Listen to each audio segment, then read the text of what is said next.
Bueno,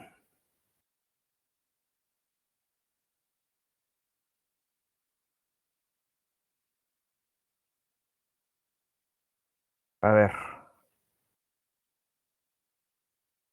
ahí están, ¿me escuchan, no? ¿Se escucha bien?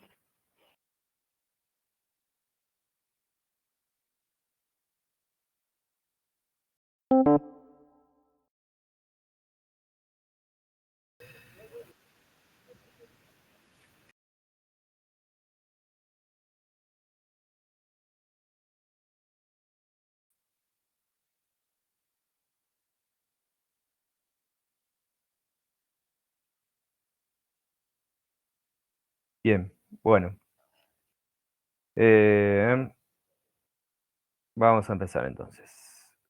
Hoy tenemos entonces la última clase de grupos de tóxicos, el último grupo que nos queda pendiente, que son las drogas de abuso. Es un grupo dentro del tipo de compuestos orgánicos fijos. Son sustancias que, bueno, al igual que los medicamentos y los plaguicidas, se extraen de la matriz de la muestra entre procedimientos de extracción con solvente orgánico. Eh, ya estuvimos hablando la clase anterior de los diferentes tipos de dispositivos para hacer extracciones que se usan en toxicología. Hay otros, por supuesto, más sofisticados, pero lo que nosotros estuvimos viendo la clase pasada, las columnitas con el relleno de Strelut y las columnitas de extracción en fase sólida son los que habitualmente se utilizan. Em, Hoy vamos a ver entonces un grupo de sustancias que son similares a los tóxicos medicamentosos, similares a los psicotrópicos dentro de lo que son los tóxicos medicamentosos, porque son sustancias, según la definición, que tiene su uso, un fin no terapéutico por su mecanismo de acción, principalmente por su efecto fisiológico, que es de afectar las funciones cerebrales. Y además, el uso de estas sustancias, en general, no todos, pero muchos se dan em, en un hábito, digamos, dentro de lo que es un comportamiento, un hábito que muchas veces lleva a una dependencia de la persona respecto del consumo de esa sustancia. Y vamos a ver los tipos diferentes de dependencia que pueden aparecer. El principal rasgo de estas sustancias es su efecto a largo plazo por su uso crónico, por su, digamos, lo que se dice hoy, un uso problemático, un consumo problemático de estas sustancias y bueno, que tiene ciertos aspectos sociales, culturales que vamos a charlar en la clase de hoy.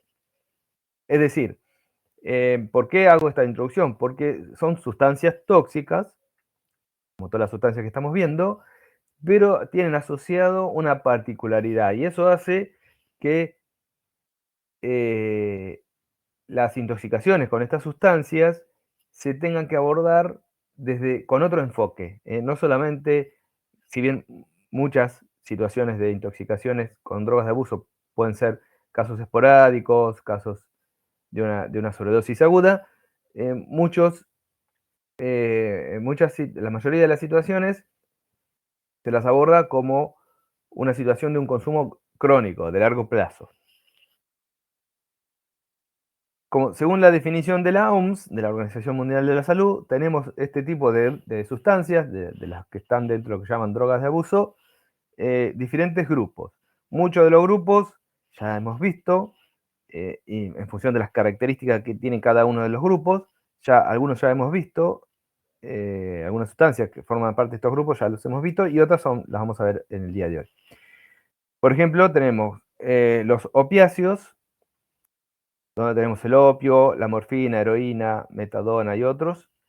Psicodepresores, donde ya hemos visto los psicotrópicos que vimos la clase anterior, medicamentos psicotrópicos. Alcohol etílico, Los tres primeros grupos de tóxicos son tóxicos depresores. Después tenemos el grupo 4, los psicoestimulantes fuertes o mayores, que son las drogas de abuso más conocidas, más típicas, que es como ser la cocaína, cocaína, anfetaminas y algunos derivados similares, muchos productos de origen vegetal, bueno, por ejemplo, la cocaína. Después tenemos alucinógenos, como el LSD, la mescalina, psilocibina, que son productos de origen natural, LSD sintético, cannabis y derivados, sustancias volátiles, los solventes, que también pueden tener ciertos efectos alucinógenos, son depresores, y psicoestimulantes menores, como el tabaco, la cafeína, y drogas de diseño o de síntesis, que, digamos, son las que están de moda hoy, como por ejemplo el éxtasis. Los psicoestimulantes menores los tendremos que poner más arriba, junto con los psicoestimulantes menores, para dejar el gran grupo de alucinógenos fuertes, mayores, digamos, como el LSD y cannabis y derivados, que son alucinógenos menores.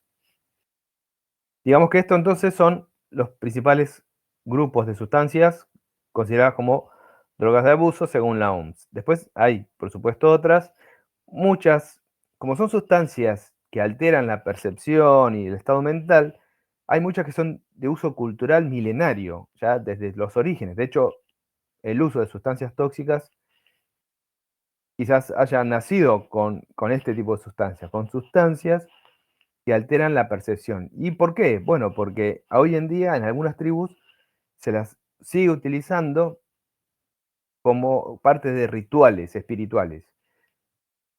Las que se usan, digamos, en las tribus son de origen vegetal, o sea, por conocimiento de la cultura milenaria, saben que ciertas plantas secretan o producen algo que les provoca alucinaciones, y eso lo interpretan como una conexión con el más allá, con los dioses, con, etcétera, con espíritus o con seres queridos que murieron hace tiempo. Bueno, todo eso porque estos tipos de sustancias alteran la percepción mental de la persona.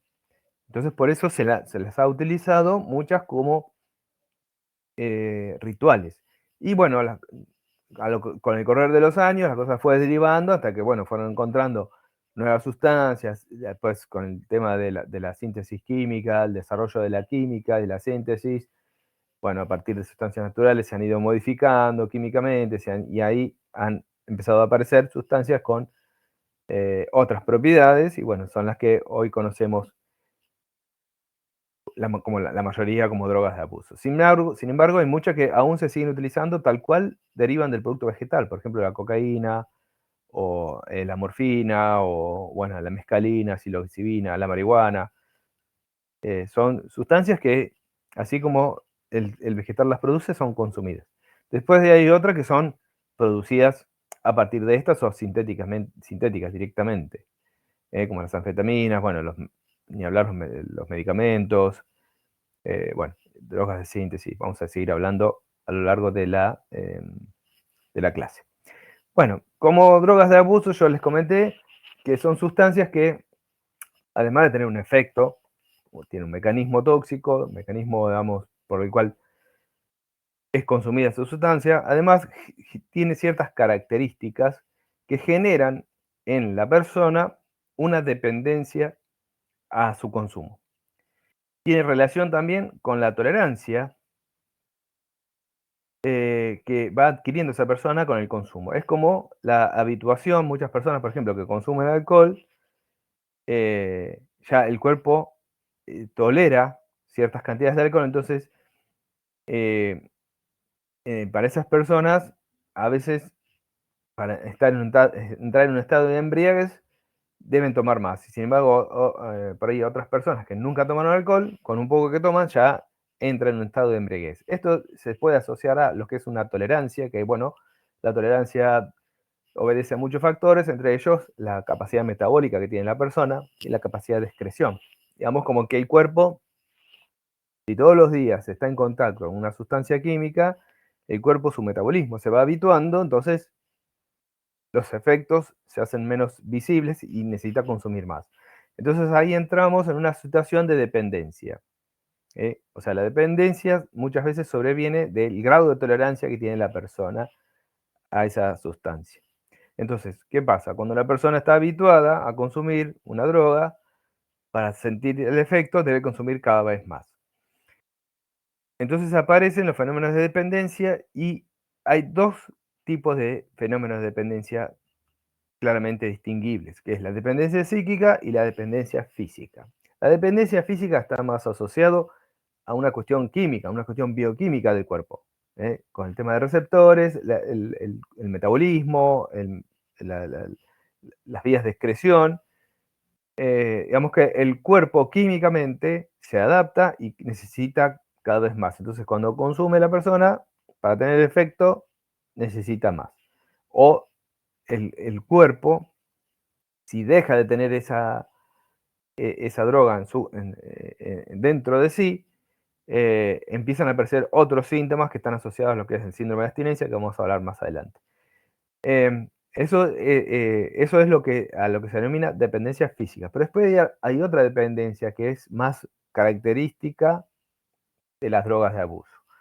Y la dependencia psíquica, que es la dependencia que estamos hablando, tiene relación con el cambio de conducta que produce en la persona que consume.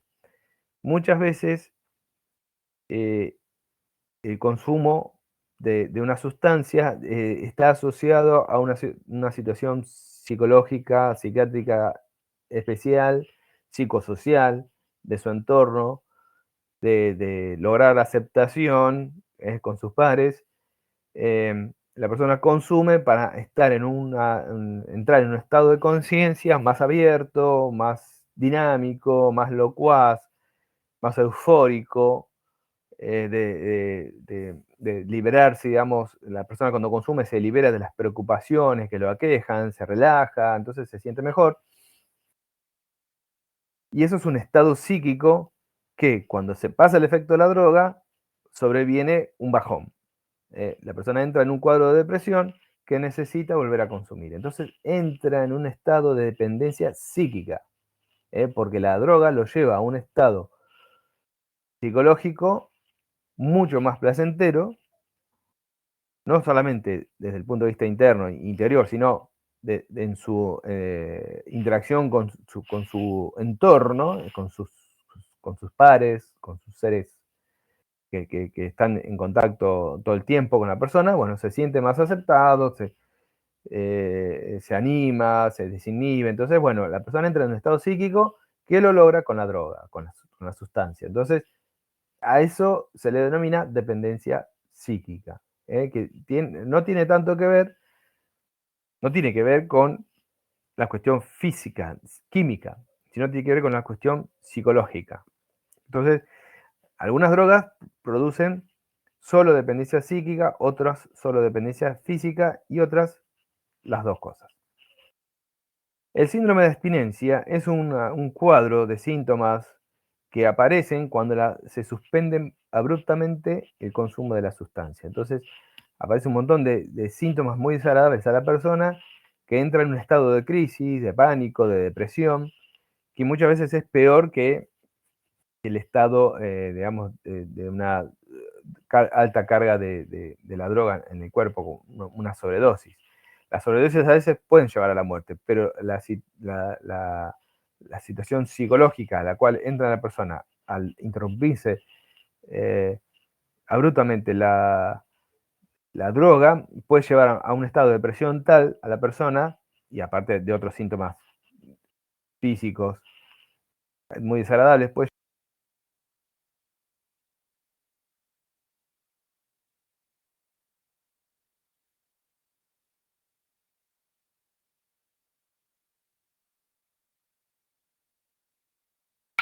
Hola. No se puede abortar directamente, suspender de un momento para el otro el consumo. Muchas veces los tratamientos implican dar la droga en pequeñas dosis, hasta que el cuerpo de a poquito se va liberando. Profe, ¿está compartiendo? ¿Cómo? ¿Está compartiendo? Sí. ¿No se ve?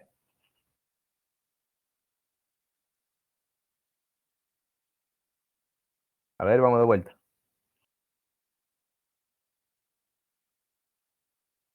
Me parece que no, que se dejó de compartir. A ver, vamos ahí de vuelta.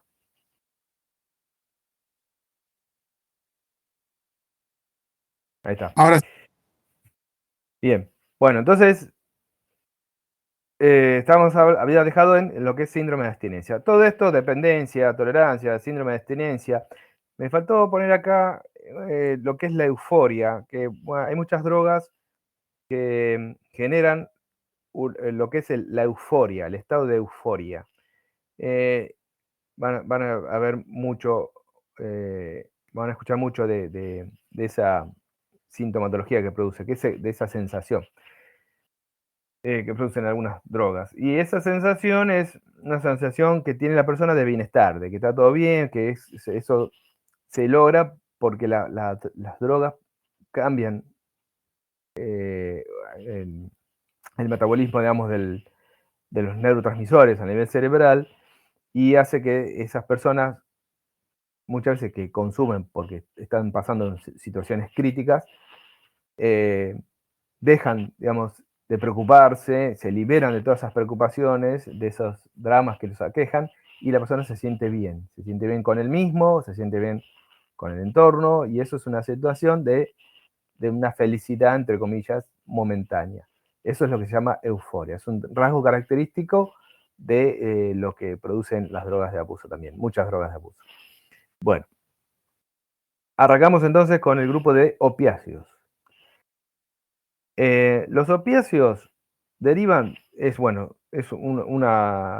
grupo de sustancias también de uso milenario, como les comentaba al principio de la clase, son las primeras drogas que se empezaron a utilizar, y es un grupo de drogas que, bueno, nació con lo que se llama el opio. El opio es un látex que exuda el fruto de una amapola, la Papaver somniferum, es un tipo de amapola. Si ustedes tienen amapola en sus casas, van a ver que todas las amapolas, cuando florecen, después se caen los pétalos y queda esta capsulita. Adentro de esta cápsula están las semillitas. Y hay un tipo de amapola, la Papaver somniferum, que descubrieron que si uno hace unos cortes verticales, exuda un látex, después ese látex se junta con una herramienta especial, que es como un cuchillo en forma de hoz, se junta y se hace como una especie de ladrillo, y después, bueno, con el tiempo se va volviendo amarronado, y ese ladrillo, ese látex seco, tiene alrededor de 20 sustancias, que son alcaloides, de los cuales la morfina es la más importante. Después hay otras sustancias, también codeína, por ejemplo, que tiene uso farmacéutico, algunos jarabes antitusivos, pero el principal es la morfina, y es el compuesto psicoactivo que produce el efecto que podemos ver más adelante, por lo que se lo usaba, o se lo sigue utilizando, en algunas culturas se sigue utilizando. A partir de la morfina, también, bueno, después con el correr del tiempo y el avance de la industria química, se empezaron a sintetizar a partir de la morfina otras sustancias, por ejemplo la heroína, que es una de las más conocidas hoy en día. Hay muchas personas que consumen heroína, no acá en Argentina, en Estados Unidos, en Europa se utiliza mucho. Y bueno, y otros derivados semisintéticos como la metadona. ¿Qué característica tienen los opiáceos? Bueno, hay receptores que nosotros tenemos en el sistema nervioso central de unas sustancias llamadas endorfinas. Las endorfinas son sustancias propias nuestras, de nuestro cuerpo, que son sustancias inhibidoras del dolor, son potentes inhibidores del dolor, interaccionan con algunos receptores que, bueno, el cuerpo los utiliza bajo ciertas situaciones, no es que tanto el tiempo actuando las endorfinas. Estas sustancias interactúan con esos receptores y producen depresión. Por eso también son muy analgésicos, son potentes analgésicos. Son depresores del sistema nervioso central, hipnóticos, sedantes y euforizantes. Producen esa sensación de euforia que les comenté anteriormente, por los cuales, por supuesto, es consumida estas sustancias, por su efecto euforizante. Farmacéuticamente, la morfina tiene un uso por sus propiedades analgésicas. Son analgésicos muy potentes que tienen, porque como generan mucha dependencia y son depresores del sistema nervioso central, además de ser analgésicos, también deprimen otras funciones. No se los puede usar libremente, sí o sí se los tienen que usar bajo control. Y como hay otros medicamentos analgésicos menos peligrosos, pero por ser tan potentes se los utiliza en enfermos terminales, o sea, en enfermos con cáncer, donde el dolor es insoportable, tienen que tomar derivados opiáceos, entre ellos la morfina. Bueno, interactúa con receptores específicos del sistema nervioso central, como les dije, y además también están estos receptores, además están en el sistema nervioso central, también están en el sistema nervioso periférico y tracto gastrointestinal, pero su función sobre la alteración psíquica es sobre los receptores del sistema nervioso central. En función del tipo de interacción con esos receptores, vamos a tener sustancias que son agonistas exclusivos, agonistas puros, y acá tenemos la heroína, la morfina. Agonistas, que quiere decir que hacen lo mismo que las endorfinas, o sea, son inhibidores. Acá tenemos el fentanilo, se han escuchado hablar del fentanilo, hace como 2 o 3 años hubo una intoxicación masiva con fentanilo, de una variante de cocaína que se estaba vendiendo clandestinamente, por supuesto, estaba contaminada con carfentanilo, que es parecido al fentanilo. Y bueno, el fentanilo lo que tiene es que es un drama ahora en algunos países, como en Estados Unidos, donde hay mucha gente adicta al fentanilo, porque bueno, en algún momento se prescribieron medicamentos para el dolor con fentanilo, y bueno, las personas terminaron teniendo adicción al fentanilo. Digo, por supuesto hoy en día está prohibido, pero bueno, hay muchas personas en Estados Unidos que son adictas al fentanilo. Bueno, acá tenemos la morfina, la heroína. Si ustedes miran la estructura molecular de la heroína, es igual a la morfina, excepto que tiene 2 grupos acetilos en los 2 oxidrilos que tienen en su molécula. O sea, a partir de la morfina se le hace una reacción de acetilación y la diacetilmorfina es la heroína. Bueno, acá tenemos la codeína, que es parecida a la morfina, es antitusiva. Bueno, agonistas parciales, buprenorfina, antagonistas o agonistas y los antagonistas puros. Estas son sustancias que provocan lo contrario. Y acá tenemos la naloxona. Por su efecto antagonista, la naloxona es el antídoto de elección para las intoxicaciones o sobredosis con heroína. Automáticamente la persona revierte esa inhibición. Y con esto le salvamos la vida. La administración con la naloxona, automáticamente la persona mejora. ¿Por qué? ¿Qué pasa? Vamos a ver acá. La clínica. ¿Cuál es el riesgo de las intoxicaciones con estas sustancias? La depresión del sistema nervioso central y la depresión respiratoria. La biosis es un rasgo característico, que lo vamos a volver a ver, pero lo grave de las intoxicaciones con estas sustancias es la depresión de los centros de control de las funciones autónomas, como la respiratoria. Entonces la persona se muere por una insuficiencia respiratoria. Bien, entonces, para evitar esa insuficiencia respiratoria, que la persona se muera, porque no puede respirar, se le da la naloxona siempre y cuando lo agarremos a tiempo, ¿no? y eso automáticamente revierte la inhibición y listo, ya ahí lo controlamos las funciones vitales. Bueno, desde el punto de vista bioquímico, acá tenemos lo que es una vez está ingresada en el cuerpo, la morfina o la heroína, cómo se metaboliza. La heroína se puede eliminar por orina o por las estearasas se desacetila hasta llegar a la morfina, y la morfina se puede conjugar directamente con glucurónico y se elimina por orina o por las heces, se puede reabsorber por el intestino, y también se puede desmetilar la morfina para formar normorfina, y también, bueno, ahí la estamos volviendo menos inocua a la morfina. Bueno, acá vemos cómo la codeína, que puede estar en algunos medicamentos, puede transformarse en morfina. Hay un artículo que a veces lo vemos, lo tratamos, que es una madre que estaba tomando un medicamento con codeína y estaba amamantando a su bebé. El bebé estaba tomando leche materna y se ve que le pasaba leche materna, la codeína o la codeína transformada en morfina por la leche materna al bebé. Entonces el bebé empezó a tener síntomas de una depresión y no sabían de dónde era, y era que la mujer estaba tomando un medicamento que tenía codeína y tenía una predisposición a metabolizar rápidamente.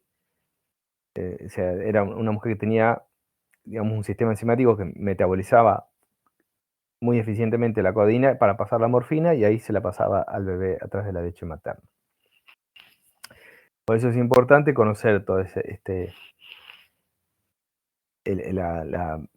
todo el metabolismo, y ni hablar la posibilidad de que la persona que esté tomando ese medicamento sea una persona que metaboliza eficientemente el medicamento para transformarlo en otro que pueda ser tóxico para la propia persona o para al bebé si es una persona que está amamantando.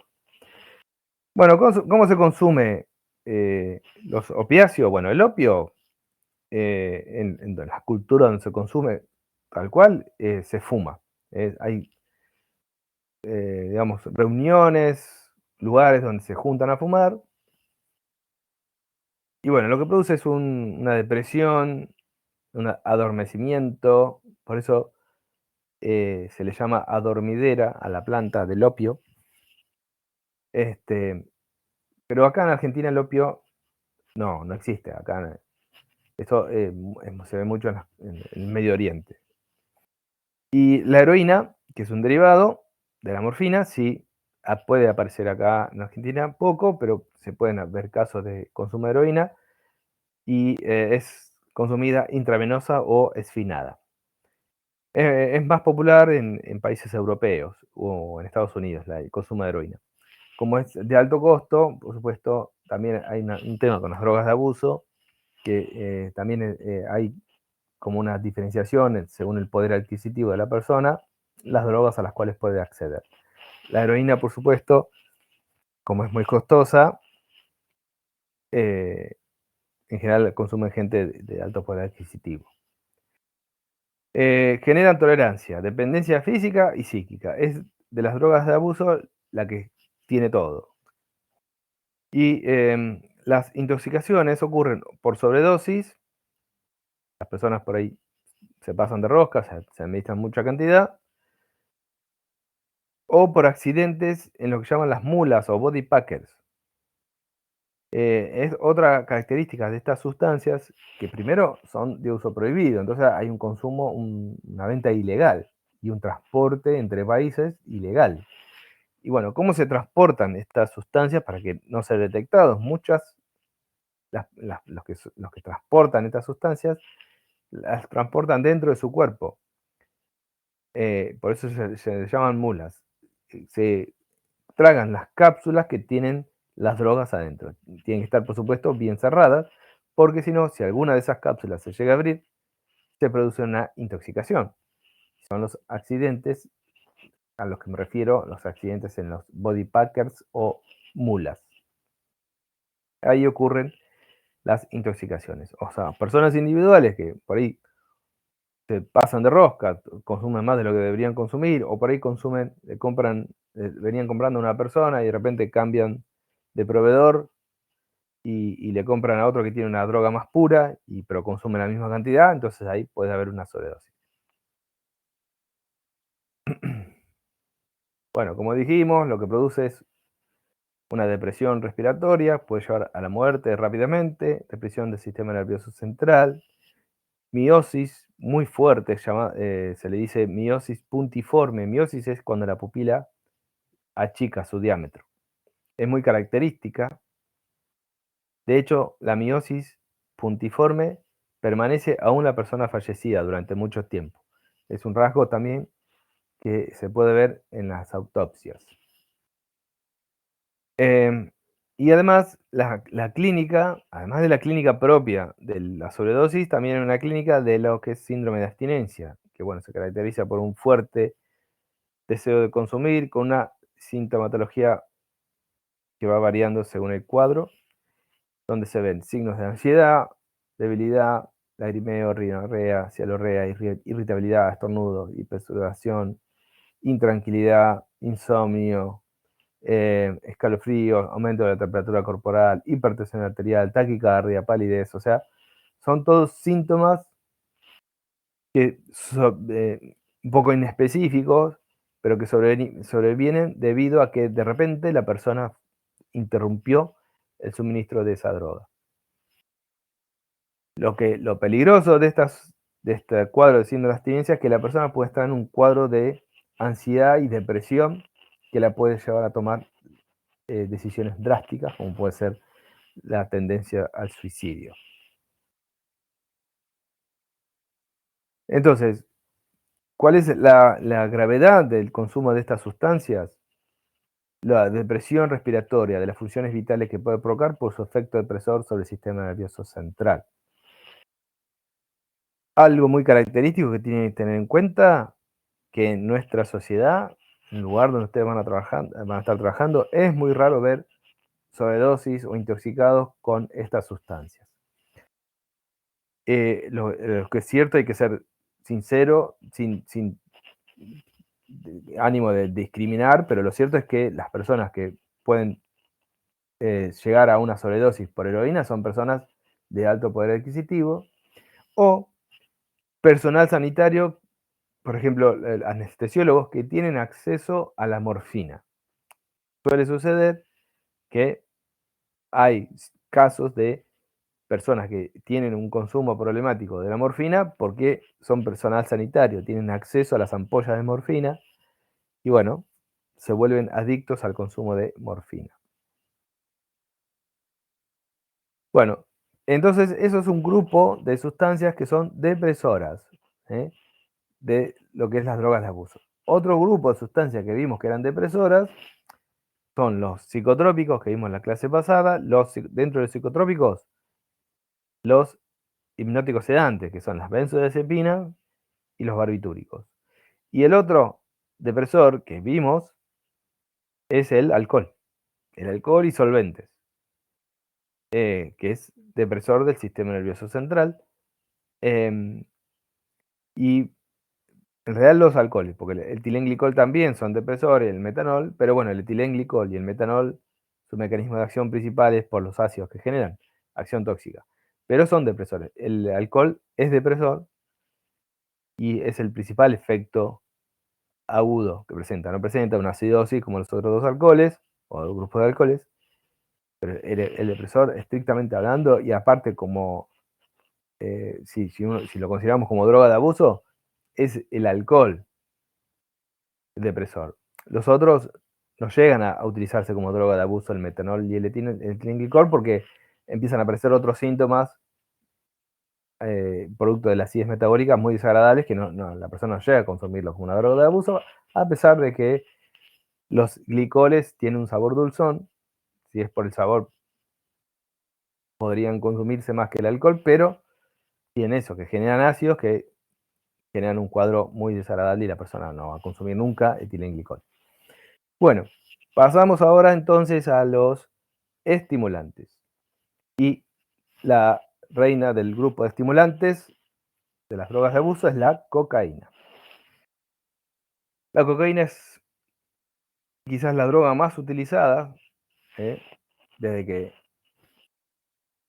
se empezó a abordar el uso problemático de sustancias. La cocaína es, digamos, la reina de las drogas. Es de origen natural, es un alcaloide. Fíjese que los alcaloides tienen siempre un grupo amino que, bueno, al unirse un protón en medio ácido permanecen solubles en agua, y si yo los quiero extraer en medio en solvente orgánico, tiene que ser en medio alcalino, porque así está de esta forma, esta es la forma básica, sin estar protonado el nitrógeno, entonces fácilmente pasa a fase orgánica. Esta sustancia se produce en la planta de eritroxilon coca, principalmente en las hojas está, y de ahí se extrae. Así como se extrae, se consume. O sea, hay ciertos pasos, a partir de un barril de hojas de coca, por ejemplo, más o menos 30 kilogramos, se le agrega cal para darle un medio alcalino, luego se usa un solvente lo más barato que haya, por supuesto, que en general se usa querosén. Con eso extraigo la cocaína, se forma una pasta cruda que después se le agrega ácido sulfúrico para purificar, se le usa amoníaco diluido en agua. Además, con este procedimiento también de, me deshago de todos los colorantes.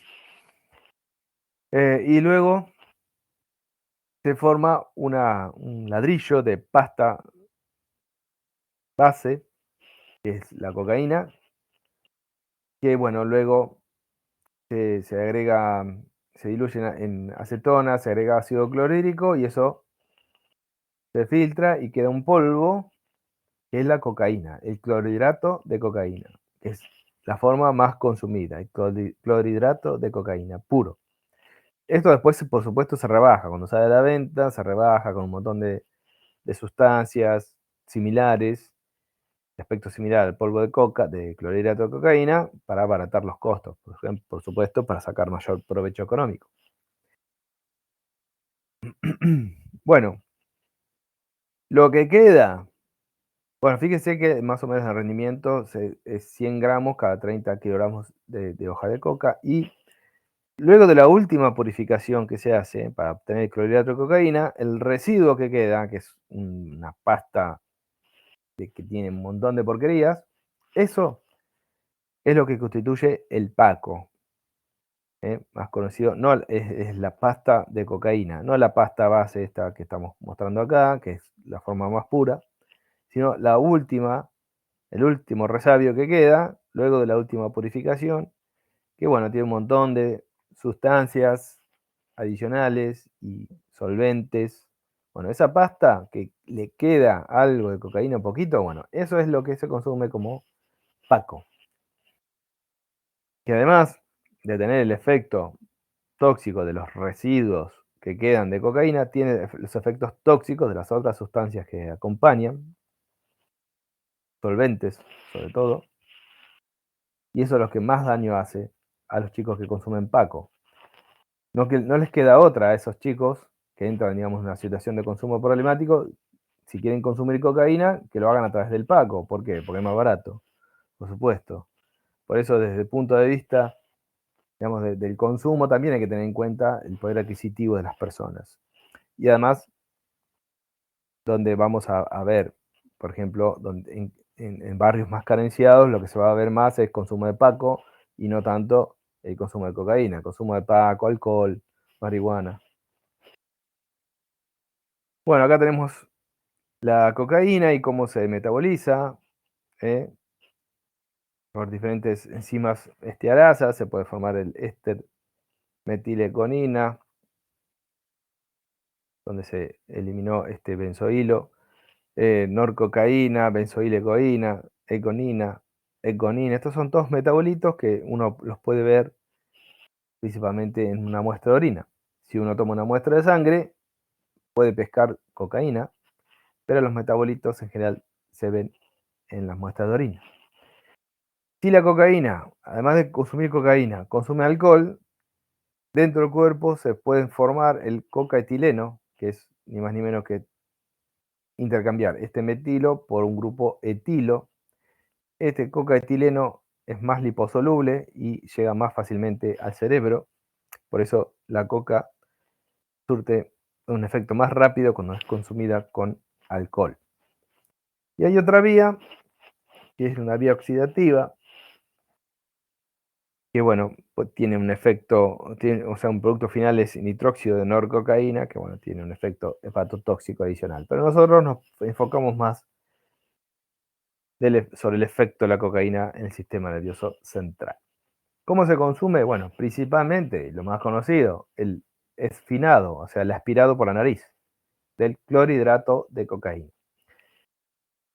También puede ser inyectada o fumada.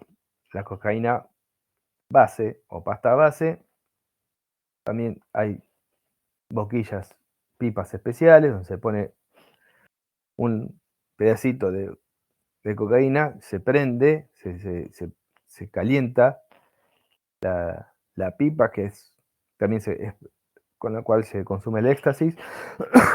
El éxtasis es con pastillas. Hay una forma de derivados del éxtasis que se consume fumada. Y bueno, cuando se calienta la pasta base en esas pipas, se liberan unos vapores que las personas lo aspiran y ingresa por pulmón. Se le dice crack a esa pasta base porque cuando se calienta se parte, como que explota y hace un sonido muy característico. Bueno,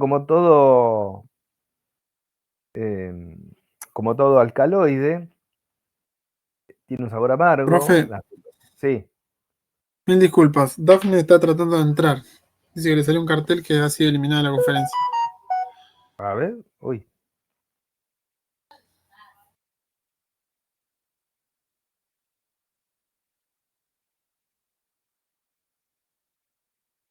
Em,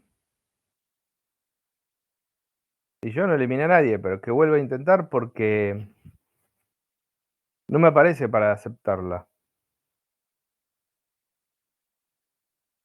Porque a mí cuando alguien quiere entrar me salta un aviso. Sí, a ver, no miré el WhatsApp para ir mandando un mensaje. Ah, sí. ¿Ha sido eliminado? No, yo no eliminé a nadie. Em, no sé qué decir. Que vuelva a ingresar. Que voy a intentar. Ahí le estoy escribiendo que.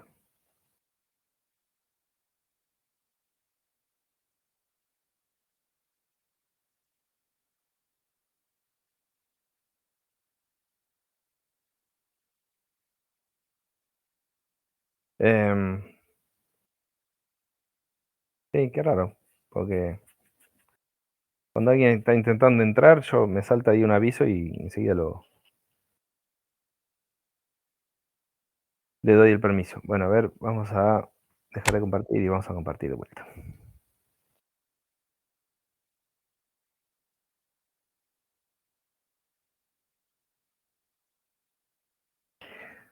Bueno, sigamos. Estábamos con la cocaína.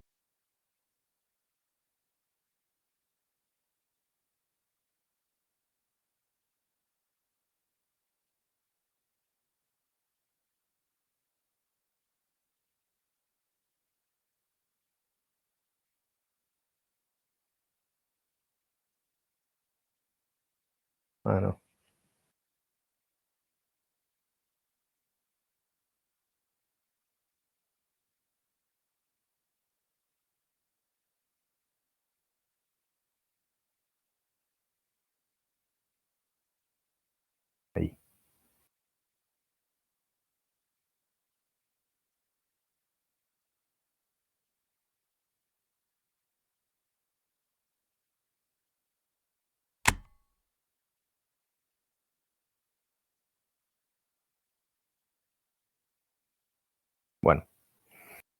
Ahí estamos todos.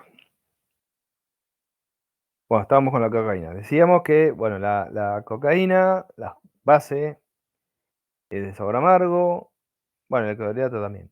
El clorhidrato es hidrosoluble, la cocaína base no, es poco soluble en agua.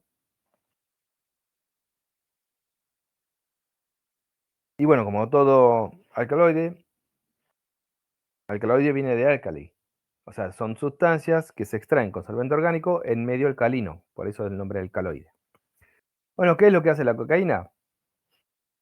Como yo le decía, la mayoría de los drogas de abuso lo que hacen es modificar o alterar, digamos, el patrón bioquímico de los neurotransmisores, o sea, los niveles de los neurotransmisores. Algunos actúan como mimetizando los neurotransmisores. En este caso, lo que hace la cocaína es inhibe la recaptación de dopamina principalmente y también de noradrenalina y serotonina. Pero el principal mecanismo es inhibiendo la recaptación de dopamina. Entonces hay más cantidad de dopamina. Y como la dopamina interviene en los circuitos de neuronales,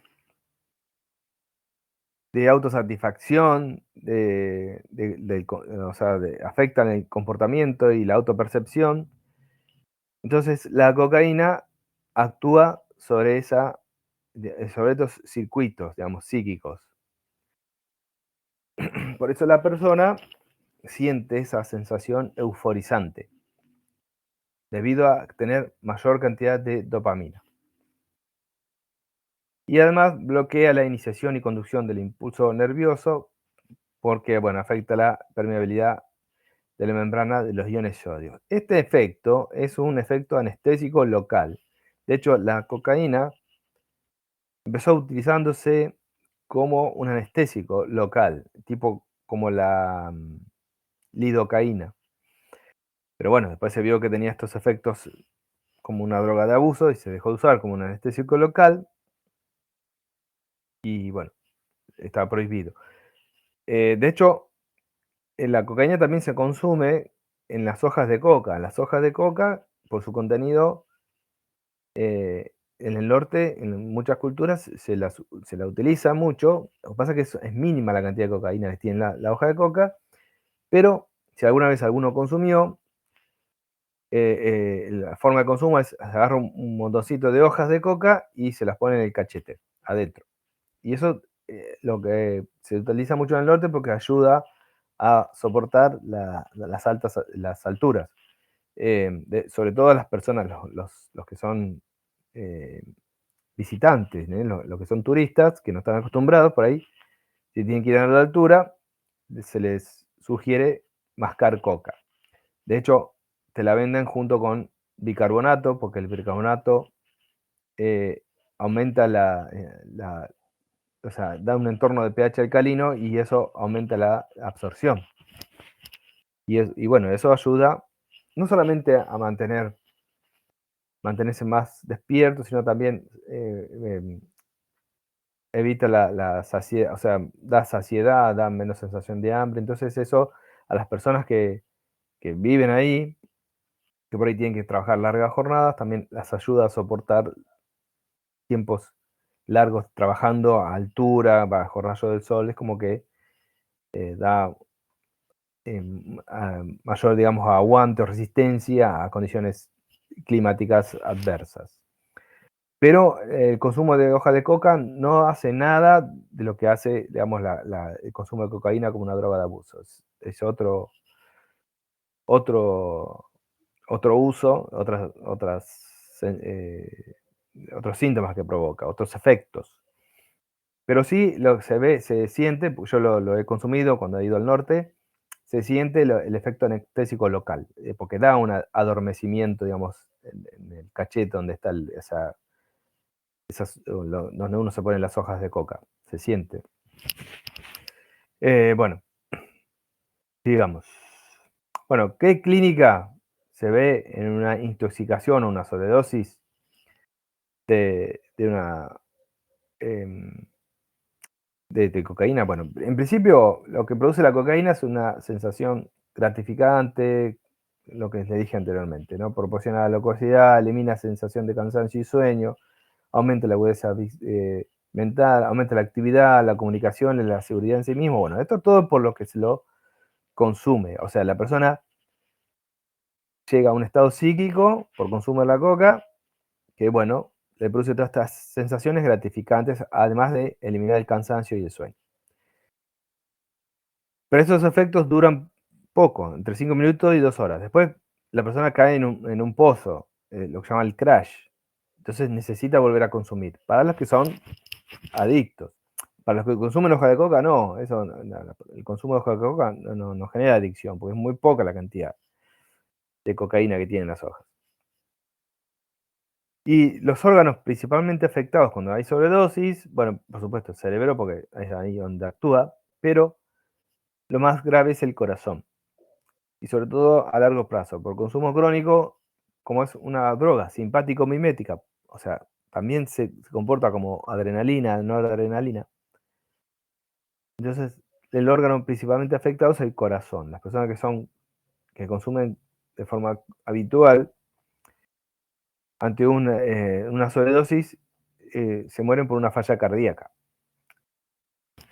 Además, en el sitio de absorción también produce efectos, o sea, como es vasoconstrictora y es anestésica, las personas que lo consumen suelen con el tiempo sufrir perforaciones en el tabique. Por eso lo que se llama la rinoscopía consiste en hacer un análisis del tabique nasal para ver si está perforado. Las intoxicaciones son las sobredosis, al igual que los opiáceos, por un consumo de una variedad más pura o mayor cantidad de la habitual, o también por los accidentes de las mulas, los body packers. Esta droga genera mucha dependencia psíquica, principalmente, no tanto física, sino psíquica. Y, por supuesto, tiene síndrome de abstinencia muy fuerte. La sobredosis se caracteriza, bueno, porque afecta a la función cardíaca, eleva la presión arterial, el pulso, la temperatura, náuseas, vómitos, mucha agitación, bueno, euforia y conducta muy estereotipada. Estas son intoxicaciones leves. Intoxicaciones moderadas, aumenta mucho la tensión arterial, hipertensión, taquipnea, disnea, alucinaciones táctiles, llamada síndrome de Magman, que es una sensación como que caminan bichos por debajo de la piel, es una sensación muy característica, confusión, delirios paranoides, hiperactividad, aumento del tono muscular, muchas convulsiones, porque son simpático-miméticas, producen muchas convulsiones, calambres. Y si la intoxicación es muy grande, muy severa, la persona, por supuesto, corre riesgo de vida. Y la persona se puede morir por, bueno, arritmias ventriculares fuertes, taquicardia, y la persona puede morir por un paro cardíaco. También en una intoxicación grave, la persona puede entrar en estado de coma y aparece una respiración muy característica de Cheyenne-Stokes, que es una respiración medio autónoma, las personas como que no tienen una respiración, un ritmo respiratorio normal. A ver que alguien quiere entrar.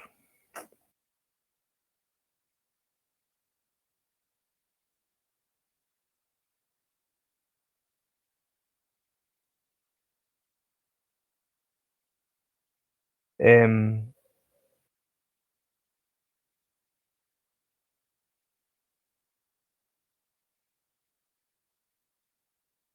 ahí. Y bueno, estábamos hablando de las intoxicaciones agudas que la persona puede morir por un paro cardíaco. Además, todo lo que es convulsiones, hipertermia maligna, bueno, todo eso también puede llevar a complicaciones como coagulación intravascular diseminada, rhabdomiólisis, son todas complicaciones de intoxicaciones o sobredosis de cocaína o de un estimulante como es este. Lo mismo que con las anfetaminas. Con las anfetaminas también podía producirse este tipo de sintomatología en sobredosis, muchas convulsiones, no tan fuertes como la cocaína, pero también puede suceder. Pero las anfetaminas hoy en día ya no se usan, sino que como una droga de abuso, sino que lo que se usan son los derivados de las anfetaminas. Y ahí tenemos la metanfetamina, el éxtasis.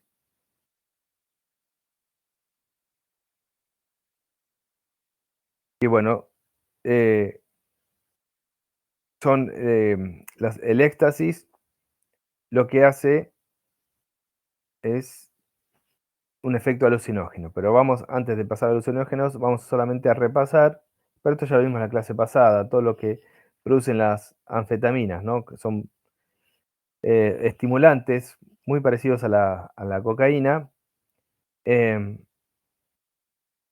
y lo que producen es una, en sobredosis, agitación, hiperactividad, hipertermia, abundante sudoración, muchas convulsiones, pero esto, bueno, ya lo estuvimos viendo en la clase pasada. Solamente lo vuelvo a traer a colación porque lo vamos a ver con los derivados, que son alucinógenos, el éxtasis, que empezamos a ver ahora.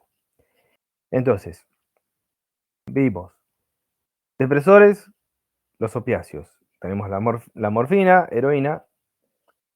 Rasgo característico, bueno, son depresores del sistema nervioso central, producen depresión respiratoria y la persona se puede morir por una insuficiencia respiratoria. ¿Cuál es la contraparte? Si uno le quiere encontrar algo bueno, que en nuestro país no abunda, primero porque son drogas muy costosas, entonces no hay mucho consumo de heroína, o sea, salvo casos especiales, por ahí la persona de mucho poder adquisitivo o europeos que por ahí vienen y traen consigo la droga, o personal sanitario que tiene acceso a la morfina. Pero es muy raro ver casos de intoxicaciones con opiáceos. Los otros depresores que hemos visto, ya lo hemos visto anteriormente, el alcohol y los psicodepresores. Después vimos los estimulantes, donde tenemos las anfetaminas, que en algún momento se las utilizaba como medicamentos, hoy ya no, y la cocaína. Son los principales como drogas de abuso, estimulantes. También vimos otros estimulantes dentro del grupo de los medicamentos, que son los antidepresivos, pero que no tienen mucho uso como drogas de abuso, ¿sí? Por ahí las benzodiazepinas como drogas de abuso. Pasamos ahora a ver un grupo muy característico de las drogas de abuso, que son los alucinógenos. El alucinógeno más potente que se conoce y se usa mucho como droga de abuso, inclusive en nuestro país hay consumo de LSD, es esta sustancia, el LSD, que es un derivado del ácido lisérgico, que es un producto natural que produce un hongo que crece en el centeno, que bueno, los granitos quedan con una forma muy característica, que se le llama cornezuelo del centeno, que tiene una forma como de cuerno. Este hongo produce sustancias que tienen uso terapéutico como medicamento, de hecho la ergotamina, que deriva del ácido lisérgico, eh, están en un producto llamado Migral, que es para la migraña. Bueno, Migral es la marca, pero debe haber otras. Y de ese ácido lisérgico, bueno, por semisíntesis se obtiene lo que es la dietilamina del ácido lisérgico, el LSD. El LSD es un alucinógeno muy potente. Se obtiene en laboratorios clandestinos, por supuesto, en forma de soluciones, y esas soluciones se gotean en papelitos y eso se consume. El papelito seco con el extracto de LSD. ¿Qué es lo que hacen? Estimulan los receptores de serotonina, dopamina, noradrenalina a nivel del sistema nervioso central. O sea, estimulan los receptores. Además, bueno, tiene un efecto inhibidor de la colinesterasa. Se consume vía oral por los papelitos embebidos, se metabolizan por oxidación. ¿Y qué producen? Producen alucinaciones tipo psicodélicas. O sea, hay un intercambio en la sensación de las percepciones. Se generan estímulos nuevos, se ven por ejemplo, figuras y colores, y la persona siente el gusto, se trastornan las sensaciones que recibe el cerebro al recibir, digamos, las imágenes o los sonidos del medio del entorno. Es como que hay una distorsión de las sensaciones. Por eso se le llaman alucinaciones tipo psicodélicas. Lo que tiene, bueno, por supuesto, el gran peligro de estas sustancias es que las alucinaciones son muy fuertes, entonces por ahí la persona puede entrar en un cuadro psicótico o puede creer que tiene capacidad de volar y por ahí está en un edificio alto y se tira, que son los accidentes más comunes de los intoxicados con LSD. Ese es digamos, el cuadro de situación más grave. Y otra cosa que pueda provocar estas sustancias es que una vez que se pasa el efecto, que la persona que lo consume habitualmente está preparado para sentir eso, tener todas esas sensaciones, se le pasa el efecto y por ahí a las 48 horas, sin haber consumido, vuelve a sentir esas alucinaciones. Entonces la persona no entiende nada, sobre todo a los que recién empiezan con el consumo, no entiende nada, por qué siente esas alucinaciones si no consumió, entonces como que generan un cuadro de situaciones de ansiedad, de trastornos psíquicos, que bueno, son los llamados flashbacks o mal viaje. O sea, la persona entra en un cuadro de una situación de ansiedad muy severa. ¿Por qué? Porque, bueno, percibe esas alucinaciones sin haber consumido. El LSD no genera lo que es la dependencia física o psíquica, como la cocaína y los opiáceos. Lo que sí genera lo que puede generar son esos cuadros de ansiedad, digamos, porque, bueno, son sensaciones muy extrañas, o sea, son alucinaciones muy extrañas que percibe la persona, sobre todo para los que recién empiezan a consumir.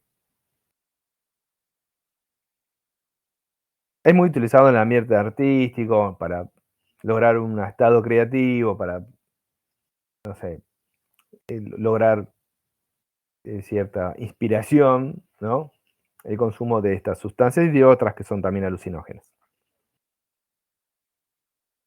Después tenemos dentro de los alucinógenos los derivados de las anfetaminas, y acá tenemos el MDMA, el éxtasis, el MDMC, SDP, qué sé yo, el MDA.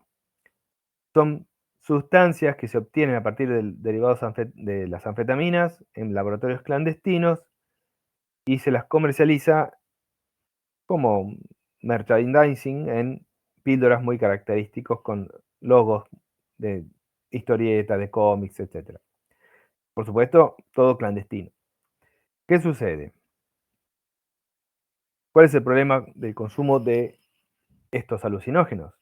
Que son derivados de anfetaminas. Entonces tienen efectos de anfetaminas, tienen efectos estimulantes, además de los efectos alucinógenos. Y a veces, si las sustancias no están bien preparadas, si la droga no está bien preparada, el producto final de esa síntesis química tiene muy poco de éxtasis y mucho de anfetamina. Entonces la persona por ahí consume una pastillita esperando que venga el efecto alucinógeno, no llega,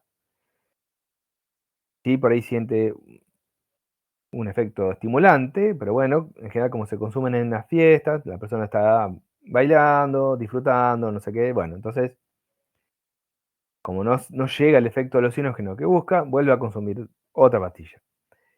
Entonces, ¿qué pasa? Se le juntan todo el poder anfetamínico de la primera con la segunda. Y ahí se arma el problema. Ahí viene el riesgo de que la persona no llega a sentir los efectos alucinógenos, sino que llega a padecer los efectos estimulantes de las anfetaminas. Y eso es lo grave porque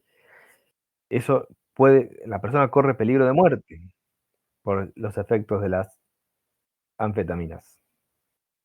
Ese es el gran problema de los derivados anfetamínicos, del éxtasis y sus parientes.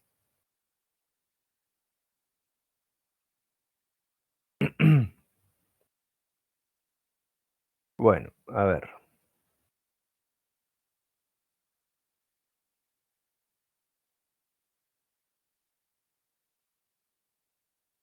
Ahí estaba esperando que se una compañera.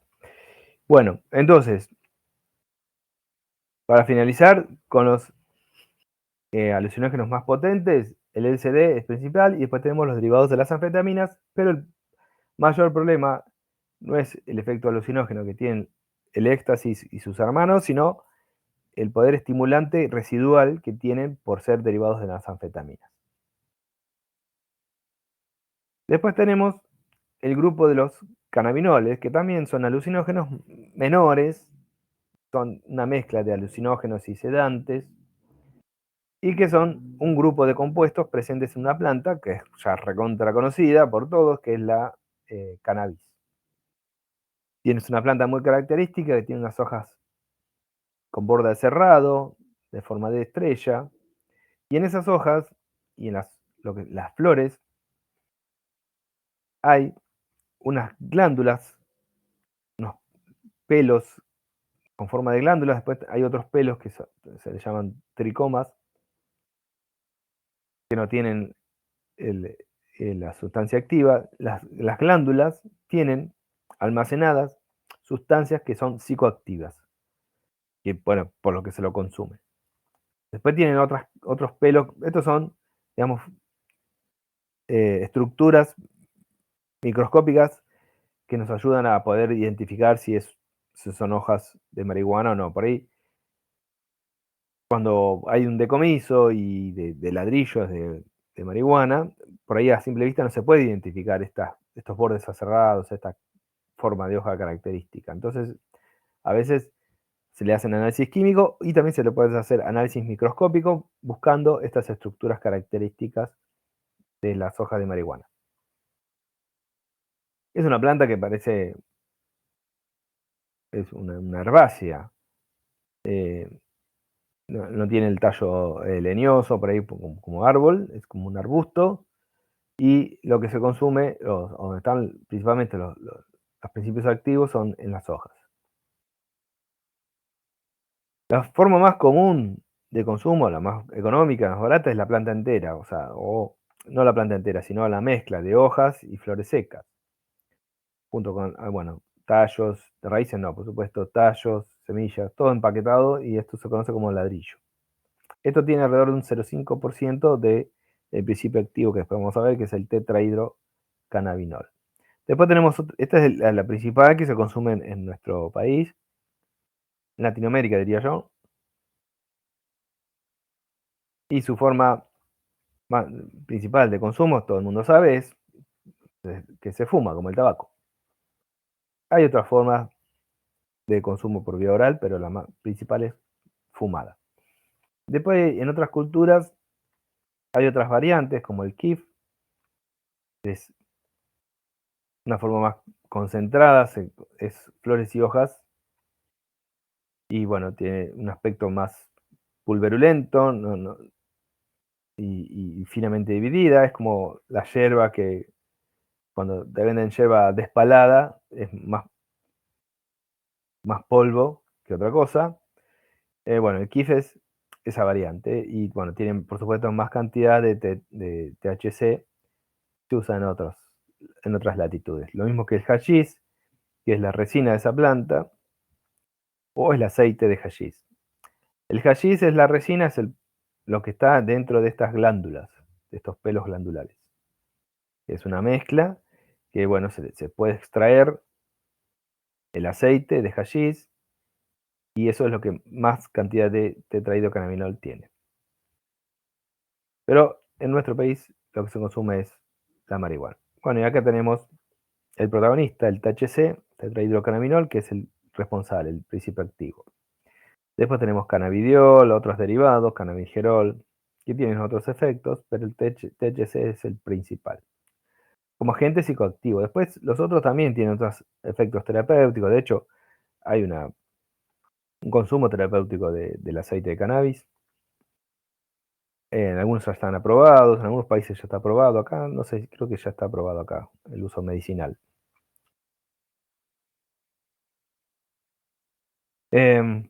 Bueno, el cannabis es consumido de forma fumada principalmente. Y bueno, no hay efectos tóxicos agudos por sobredosis, no hay efectos letales como en las otras. Es una droga, digamos, menor. De hecho, en muchos países no está prohibido, está habilitado su consumo porque no trae grandes riesgos. De hecho, acá todavía los que defienden la prohibición no es principalmente por los efectos del cannabis, sino por el uso, el comportamiento, el uso de una sustancia, de esta sustancia que está prohibida, lleva al uso de otras drogas más fuertes. Es como que dicen que el uso de cannabis es la vía de entrada para el uso de cocaína, para el consumo de cocaína. Pero bueno, es muy controversial ese punto de vista, porque uno también puede interpretar que el uso de alcohol, el consumo de alcohol también es la vía de entrada para el consumo de otras sustancias. Y sin embargo, el alcohol no está prohibido, o sea, salvo para menores de edad, pero después no está prohibido. Así que bueno, es una charla, un debate que todavía se está dando hoy en día en nuestra sociedad. O sea, la legalización del consumo de marihuana. Bueno, acá tenemos el tetrahidrocannabinol y cómo se metaboliza por conjugación con glucurónico o sulfato y se puede eliminar por orina, por bilis, en las heces y bueno, puede haber una reabsorción por acción de las bacterias. Bueno, ¿qué es lo que hace el tetrahidrocannabinol? Bueno, hay receptores, CB1, CB2, que son los receptores para el tetrahidrocannabinol y las teorías dicen que el CB1 es el del efecto psicotrópico. Después hay también en el sistema intestinal, también hay receptores para el CB2. Muchos están ligados a la inhibición de la sensación de hambre, esos receptores. ¿Qué producen? O sea, por su interacción con el CB1, trastorno de la percepción temporal y espacial, despersonalización, tendencia a risa fácil y alucinaciones. Esto es por lo que se lo consume. Hay un efecto de relajación también. Los rasgos característicos, midriasis, al contrario de la miosis de los opiáceos, producen midriasis, sequedad de las mucosas, ojos rojos o inyección conjuntival, lagrimeo y fotofobia, hipotensión moderada y taquicardia. O sea, las personas que consumen marihuana, que fuman, se les ve, digamos, en la mirada, los ojos que tienen como una inyección conjuntival, o sea, tiene como los ojos colorados, rojos. Bueno, como reacciones adversas a dosis elevadas, si las personas que no están habituadas al consumo pueden presentar reacciones de pánico, delirios tóxicos agudos, estados paranoides agudos, porque bueno, son personas que por ahí no están habituadas a sentir alucinaciones, es como que entran en una situación de ansiedad. Y bueno, como un rasgo característico, el uso crónico, pero esto es más en personas jóvenes, puede generar ginecomastia y disminución de la espermatogénesis. Pero es una droga que, digamos, es menor comparado con las que vimos anteriormente. Bueno, acá hay ejemplos donde están ubicados los receptores CB1. Y para finalizar, como drogas de abuso, por supuesto, sustancias tóxicas hay muchas, van surgiendo nuevas, nosotros apuntamos más a las drogas que circulan principalmente en nuestro contexto, o sea, no damos todas, sino con las que ustedes se pueden encontrar si se encuentran trabajando en lo que es toxicología. O sea, en nuestro entorno vamos a encontrar mucho consumo de alcohol, cocaína, paco, marihuana, y LSD y éxtasis. Son las principales. Si encontramos algún opiáceo dando vueltas, es porque o es un personal sanitario, anestesiólogo que tiene acceso a morfina, o personas que consumen morfina por su trastorno medicado, ¿no? O si es un consumidor de heroína, es porque alguien seguramente extranjero que trae su heroína, digamos, o personas que tienen mucho poder económico tienen acceso porque son drogas muy costosas, no es como la cocaína o ni hablar del paco o la marihuana o el alcohol. Y para finalizar, siempre mostramos esta plantita, que es una plantita ornamental. Hay en muchos jardines de Gran Buenos Aires, en los jardines exteriores ahí que dan a la calle, tenemos esta plantita que tiene como una hoja, una flor muy característica, parece una corneta, de varios colores, algunos son rosados, otras son blancas, que son del género Brugmansia, y estas flores tienen una sustancia llamada escopolamina, que es también es un alcaloide, medio parecido a la cocaína, y que es psicoactivo. También es alucinógeno. Los pibes han descubierto que tiene poderes alucinógenos. Y bueno, como está al público, porque están digamos, en los jardines al exterior, fácil acceso, bueno, o sea, hay casos de intoxicaciones por consumo de estas florcitas, en apariencia inofensivas. ¿Qué es lo que se consume? En forma de infusión, 2 o 3 flores, los pibes se hacen un té y consumen esa infusión. Y principalmente lo que contiene es escopolamina, un 80%.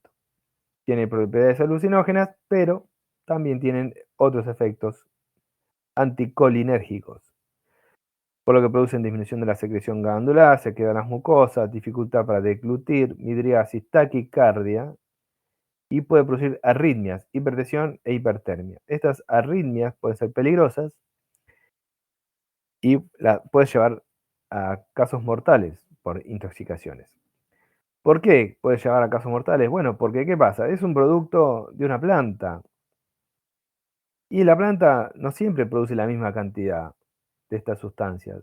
A veces con 2 hojas no alcanza y a veces los pibes consumen más y le mandan 4 o 5, perdón, hojas no, flores quise decir, le mandan 4 o 5 flores y bueno, pueden pasarse de rosca y sufrir las sobredosis de escopolamina que pueden llevar a convulsiones, coma y muerte. O sea, pueden provocar arritmias muy severas y puede provocar una parada cardíaca y la persona se puede morir. Como una sintomatología, la persona, además de tener las alucinaciones, puede sufrir una desorientación, angustia, lenguaje incoherente con la realidad, fantasía, falta de concentración, alucinaciones táctiles, auditivas y visuales. Bueno, todo esto es la sintomatología que presenta una persona drogada, intoxicada con esta sustancia. El tema es que a dosis elevada puede producir riesgo severo de vida, puede entrar en convulsiones, coma y muerte. Bueno, este lo damos porque, bueno, si andan caminando por el barrio, seguramente van a encontrar alguna casa que tiene esta plantita ornamental, por supuesto, en la vereda. Ni hablar que, de hecho, yo tengo una prima que tiene una de estas en el jardín, en su interior. Pero bueno, es como una planta ornamental. Creo que la usa como ornamental. espero. Pero bueno, lo damos porque se pueden topar con un caso de una intoxicación por floripondio. Floripondio es el nombre normal, común que se le da. La planta es Brugmansia. SP porque hay varias variedades, digamos, valga la redundancia. De hecho, en los colores se ve que hay diferentes tipos de Brugmansia. Bueno, esto es todo con respecto a lo que es drogas de abuso. Nosotros vamos a terminar el jueves con el tema. Les voy a mandar, mañana les preparo un par de artículos para que los tengan, para tratarlos el jueves. Ahí terminamos el trabajo práctico y analizamos un par de casos clínicos. Tenemos uno de floripondio, una chica que terminó falleciendo, creo que es un caso chileno. Estuvo 2 o 3 días internada y fue empeorando. Se ve que había consumido mucha cantidad y terminó falleciendo. Después también tenemos uno de éxtasis, que la chica también terminó falleciendo, y algunos intoxicados por cocaína también tenemos algunos casos. Así que bueno, terminamos acá y yo durante la mañana les mando los artículos que vamos a leer y listo. El jueves traigan guardapolvo, nos vemos en el DESI, el trabajo práctico, para terminarlo. Bueno, profe, muchas gracias. Nos vemos el jueves. Gracias, profe, nos vemos.